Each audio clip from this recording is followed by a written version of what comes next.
1000 ஆண்டுகளுக்கு முன்பு வங்கக்கடல் சோழர்களின் ஏரியாக மாறியிருந்த காலம். உலகின் முதல் நவீன கடற்படையை முறையாக கட்டமைத்த ராஜேந்திர சோழன் வெறும் நிலத்தை மட்டும் ஆளவில்லை, கடலின் ஒவ்வொரு அலையையும் தனது கட்டுப்பாட்டில் வைத்திருந்தான்.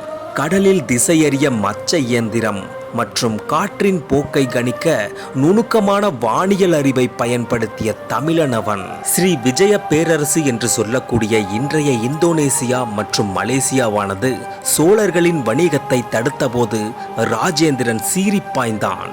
கடலில் எப்படி இவ்வளவு தூர பயணம் சாத்தியம் என உலகமே வியந்தபோது பிரம்மாண்டமான கப்பல்களில் யானைகளையும் குதிரைகளையும் ஏற்றி பல வாரங்கள் கடலிலேயே தங்கி போர் புரியும் மிதக்கும் கோட்டைகளை அவன் உருவாக்கியிருந்தான். கடலில் மறைந்திருந்து தாக்கும் கடற்கொள்ளையர்களை வேறறுத்து தென்கிழக்கு ஆசிய நாடுகளை வென்று தன் புலிக்கொடியை அங்கு நட்டான்.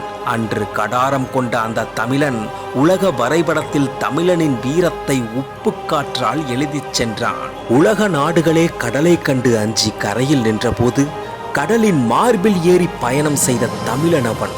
அன்று அவன் ஆண்டது வெறும் நீரல்ல, உலகத்தின் ஒட்டுமொத்த வணிகத்தையும் வீரத்தையும்.